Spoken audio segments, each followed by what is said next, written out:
So the fallout from Nigeria's disputed presidential election has become the cardinal's lamentation, sort of like the book of the Old Testament, traditionally ascribed to the prophet Jeremiah, who was lamenting the destruction of Jerusalem.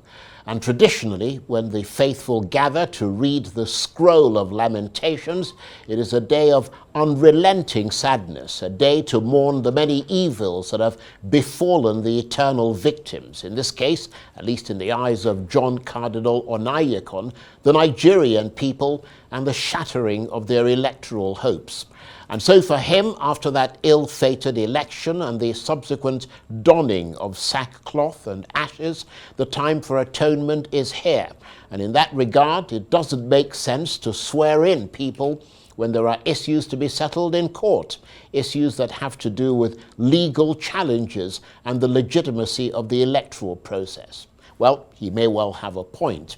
Well, the fact is that electoral law, as it currently stands, means that the inescapable destiny of Nigeria is that on May the 29th, Bola Tinubu will be given the keys to the Aso Rock presidential villa. No two ways about that. So how then to resolve that dilemma into the future? Well, for more on this, I'm joined now in the studio by Nigeria's master of jurisprudence, Femi Falana, who is a respected constitutional lawyer, human rights activist, and senior advocate of Nigeria. What a pleasure and an honor to have you here, as always. Thank you very much, Charles. I thought I was listening to a pastor. You mean when we're talking about lamentation? Yeah. Well, it's only as it relates to the cardinal. Old Testament. Yeah. But Nigeria's big elections, the official results obviously came in some time ago in favor of Bola Tinubu and the APC, but now it's mired in legal challenges and lamentations of almost biblical proportions, yet the inauguration is going ahead because that's the law. But is it a moral, ethically sound law? Is it a fair rule? Charles, I think it's too late in the day to cry or bemoan our fate. Since 2010, we have engaged in a consistent campaign for far-reaching electoral reforms along the lines suggested, the recommendations of the Waste panel, which I had said on this forum.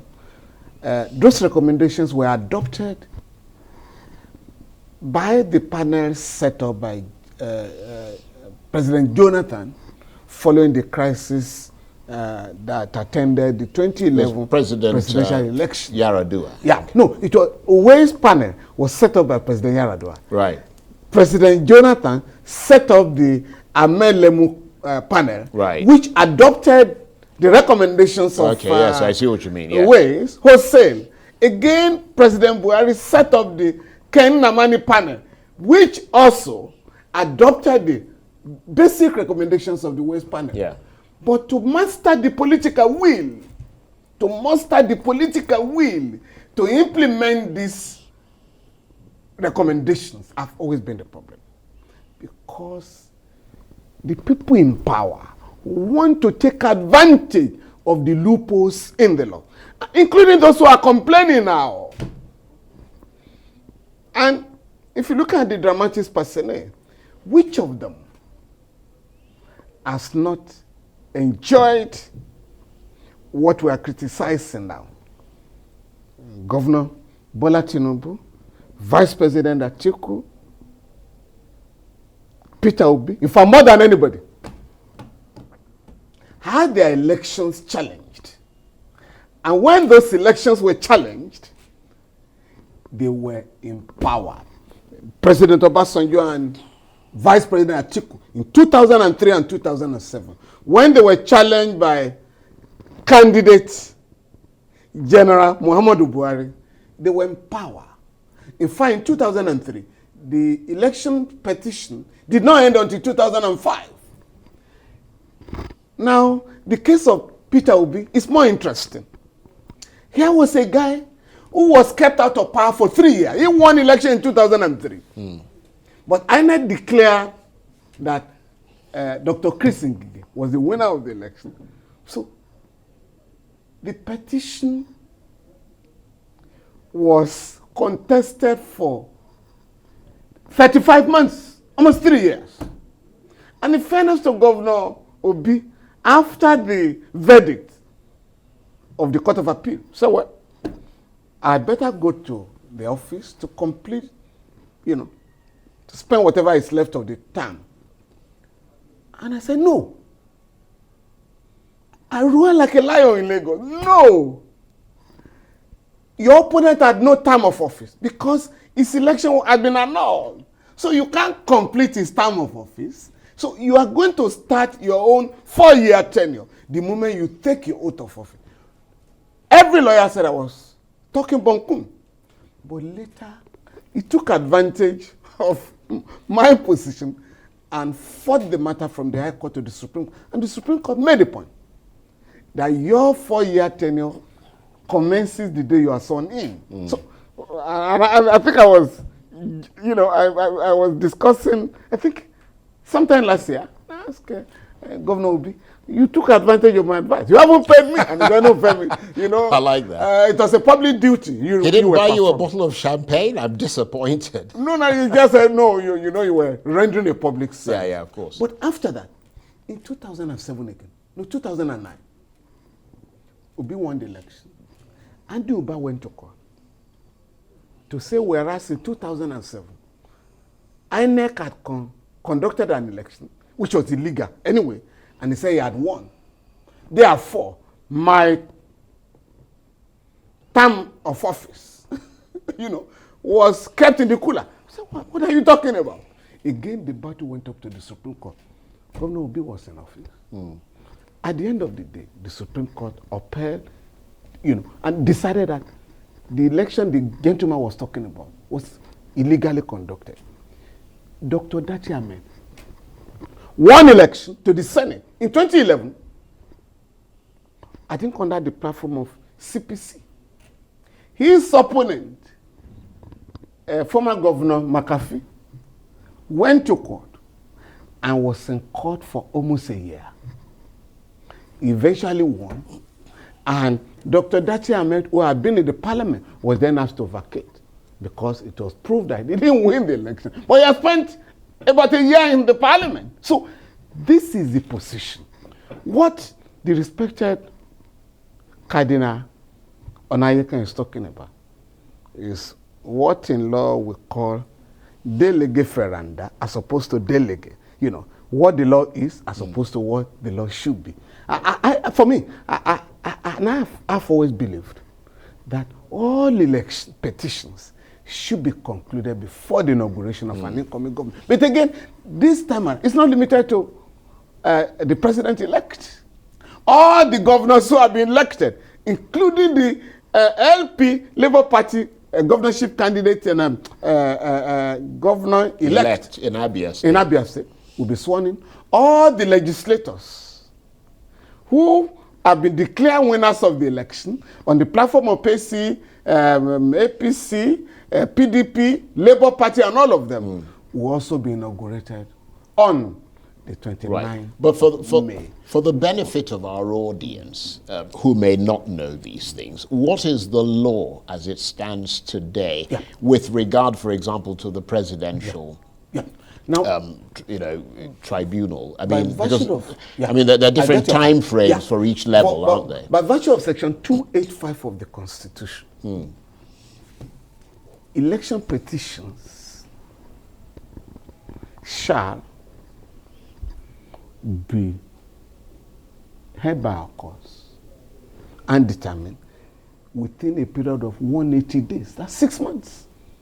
That is on the tribunal level? Yes. Yeah, the presidential. Also, at the Court of Appeal level. Right, so that's another 6 months. No. For the presidential election, right, it starts at the Court of Appeal. And then you have an option to go to the Supreme Court. Yes. So if you have 180 days in the Court of Appeal, you have additional 2 months, 60 days in the Supreme Court. Right. In the case of governorship, which is the only one that allows for 3 stages. Yeah. You go to the election petition tribunal for 180 days. Court of Appeal for 60 days, Supreme Court for 60 days. That's keeping the governor in office for 10 months. Yeah. While his opponent or his opponents are fighting the legitimacy of his election. So this is the position. In fact, there's a provision of the Electoral Act, I think Section 120, which provides that. Even if the tribunal or the Court of Appeal this time around says the man who has been declared the winner of the election has not been properly elected, he has 21 days to appeal. Again, and he still remains in office, right? Once the appeal is filed within 21 days. Right. So that is the law now. But what do now? But for me, these provisions were made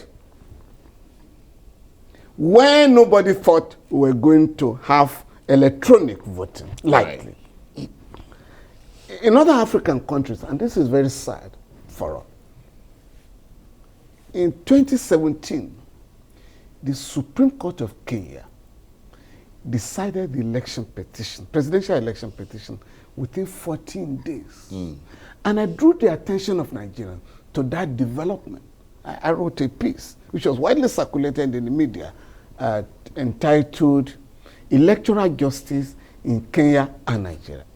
And I drew the attention of my colleagues particularly to the need for us to ask for an amendment of the Constitution.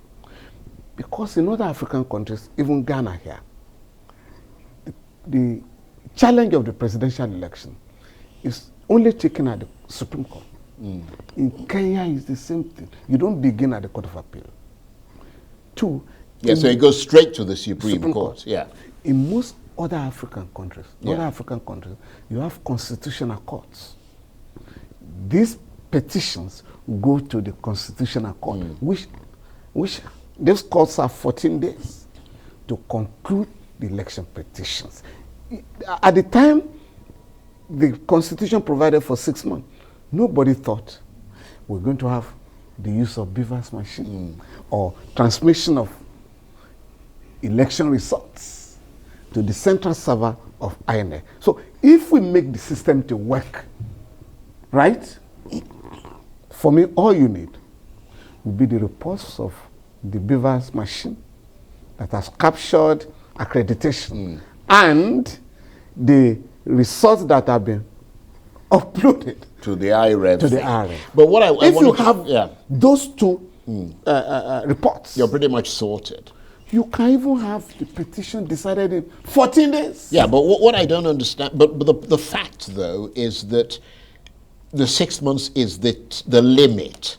So it doesn't have to last that long, does it? No, it doesn't have to last that long. I mean, I'm wondering why the courts don't, I mean, they don't have to take up the entire time. I mean, they can move a lot quicker than they are. That's the argument that some of your colleagues are making. Again, because of the way and manner people take advantage of the provisions of the law. You file a petition, right? Challenging the return made by INEC. Because the onus is on you to prove that the election was not properly conducted. Yes. I have problems with that. What happens? To serve your opponent is a laborious exercise. To get the materials from the electoral body is problematic. In Rivers State, I'm sure you are aware that some of the lawyers who were preparing an election petition to challenge the governorship election were arrested. And Governor Wike came out to justify it. Two tribunals now. The governorship election, the governorship tribunal, election petition tribunal, in Rivers State and Ebonyi State, have relocated to Abuja because the environment is hostile. Now, you then have a number of days to file your petition for the defendants or the respondent, if you get them to serve, to file their reply, and their time will begin to run when you have served them. To get the materials that you need you will need to go to court and get an order compelling INEC, either at the national level or at the state level, to give you the materials. Now, you are going to call witnesses. The petitioners will have to call witnesses. The respondents will have to call witnesses. INEC will have to call witnesses. All this will take the entirety of the period. And of course, after hearing the case, the judges will need time to write the judgments. To deliberate. To deliberate, you know. So if we are going to take up the challenge facing us, we have to go back to the drawing table and ensure that we make the system to work. Right. So you think that is what is responsible for what appears to be a delay to the start of the proceedings at the presidential level? No, I won't call it a delay. Right. Yeah, those are responsible for the delay. Right. To get the not something sinister, because some people have suggested that there's some, you know. No, I don't think so, something because going on. Again, I'm saying that this is not the first time. Right. You know, to get the, I mean, it's like you are going to serve somebody in Aso, right? Or you want to serve a copy of an election petition on a respondent. It takes time. On the INEC, sometimes you have to go and ask for substituted service. The procedure is time consuming. And at the end of the day, the judges will have to battle to be able to deliver their judgment within the 6 months. Right now, I think I was reading, I think it was in Bauchi, about 45 petitions have been filed. 45. And the judges have only 6 months to deal with them. So basically they have to take the entire 6 months in order to properly So in many of the states, over create what resembles justice.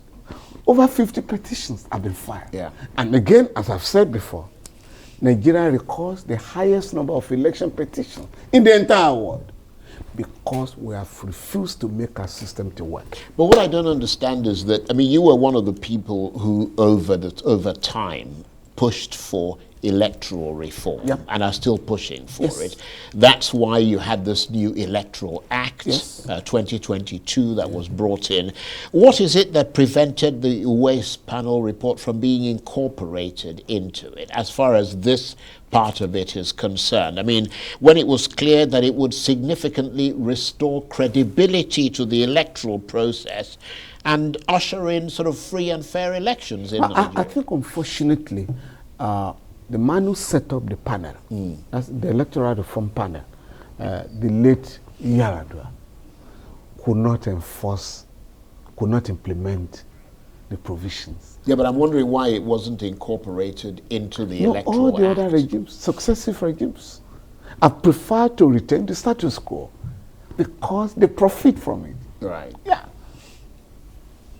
That's it. So And all the legislators Right. also want to take advantage of the loopholes in the system to keep themselves in office. yeah. So basically, your assessment is that changes are required to electoral procedures, electoral functions, amendments to existing laws, and so on and so forth, as recommended by the Waste Panel. No, we've gone beyond the Waste Panel. Right. We just have to embrace technology. The Waste Panel didn't think we're going to have beavers, No, machines. but I mean in terms of the time frame. No, the time, what Waste Panel was pushing was that we should have enough time, let's say 6 months, conduct the elections 6 months before inauguration, so that all the petitions will have been concluded. Yeah. That was it. But now I am saying that even at this the way it is now, you can speed the process up. In this case, you conduct elections in February, right? If you embrace technology and make it work, we can conclude election petitions in 14 days or 21 days. But what you're saying requires a constitutional amendment, or it doesn't? For me, I think it requires, no, of course, it does require constitutional amendment. Because right now, the Constitution provides for 6 months. At the time that provision was entrenched in the Constitution, the drafters never thought we were going to go electronic. So if it is working in Kenya and some other African countries, Absolutely. why can it not work in Nigeria? Well, let me ask you to... Unless, for instance, I'm talking of the presidential election. Sure. If you have gone electronic, you don't need to go to the Court of Appeal. Now, if you've gone electronic, you don't need to have governorship elections, right? You don't need to have 3 stages. Now, that is the only one. It's only the governorship election that will start from the election petition tribunal to the Court of Appeal and the Supreme Court. All the others, 2 stages. So we need to also have a uniform electoral act that will capture the fears of Nigerians. That's a good point. But let me ask you to put on your human rights hat rather than your legal hat, because your legal hat makes you very kind of black and white. This is what the law says and so on. And I mean, the way that you've explained it has been brilliant. But putting on the other, or maybe I should even say your civil rights hat, what a hammering Bola Tinubu and his aides are taking as a result of this election. What does he need to do to reduce the force of those hammer blows that each day remind him of the questions of legitimacy and credibility that trail him and his INEC declared election victory? No, you see, we had the situation in 2007 when the president-elect, the late Yaradua, came out publicly to say that the election that brought me into power was highly flawed. That's the language, highly flawed. And I'm determined to put an end to bad elections in Nigeria on the basis of which he set up the Electoral Reform Panel. For me, I do not expect that the government that will be inaugurated on the 29th of May would think it's going to be business as usual. That question of legitimacy will have to be addressed. And interestingly,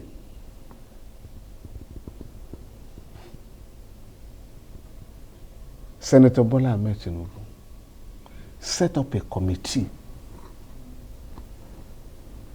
as a non-state actor. After he had left as governor of Lagos, he set up a committee to promote the recommendations of the Waste Panel. And you trust Nigerians. Once he gets to power, he's going to be reminded.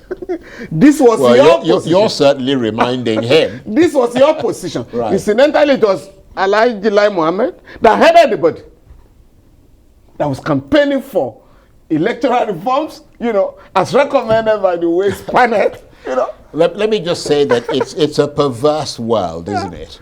It's a perverse world. Look, I want to thank you exceedingly. I mean, it is always an absolute education in jurisprudence listening to your analysis. Femi Falana is a respected constitutional lawyer, human rights activist, and senior advocate of Nigeria. Thank you. Thank you very much. It's my pleasure too. Brilliant.